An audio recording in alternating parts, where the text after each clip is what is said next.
সম্মানিত ভাই ও বোনেরা, আসসালামু আলাইকুম। আপনারা কি জানেন আমাদের পৈতৃক সম্পত্তি, জায়গা জমি, ভিটামাটি, ঘর বাড়ি এগুলো ভাগ বন্টনের সময় যদি কোনো গরিব মানুষের উপস্থিতি ঘটে, তাহা হইলে আমাদের নিজেদের ভাগ থেকে তাহাদেরও কিছু অংশ দিতে হবে। এইটাই আল্লাহর বিধান। আপনারা কি জানেন আমরা কি কেউ কোনোদিন নিজেদের সম্পত্তি থেকে অন্যকে ভাগ দিছি? দেই নাই। কিন্তু এটা আল্লাহর বিধান। এই ওয়াজ কিন্তু হুজুরেরা করে না।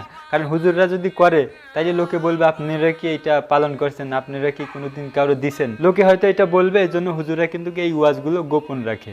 কিন্তু সূরা নিসার ৮ নম্বর আয়াতে আল্লাহ তাআলা বলেন, যখন উত্তরাধিকারীর সম্পত্তি বন্টন হয় সে সময় যদি আত্মীয় স্বজন, ইয়াতিম অথবা অভাবগ্রস্তগণ উপস্থিত থাকেন, তবে সেই সম্পত্তি হইতে তাহাদেরও কিছু দান করো এবং তাহাদের সঙ্গে সৎভাবে ও কোমল ভাষায় কথোপকথন করো। বাগান থেকে ফল পাড়ার সময় যদি কোনো গরিব মানুষের ছেলে মেয়েরা উপস্থিত হয়, সেখান থেকে তাদেরকে কিছু দেওয়া উচিত। এজন্য অনেকে দেয়। কিন্তু পুকুরে মাছ মারার সময় অনেকে দেখে গরিব মানুষ যদি দাঁড়িয়ে থাকে ওই মাছ ভাগ করার সময়, তাদেরকে কিন্তু কিছু পরিমাণে দেওয়া উচিত। আমাদের দেশের মানুষ কিন্তু অনেক সময় এটা করে, আবার অনেকেই করে না। কৃপণরা কিন্তু করে না।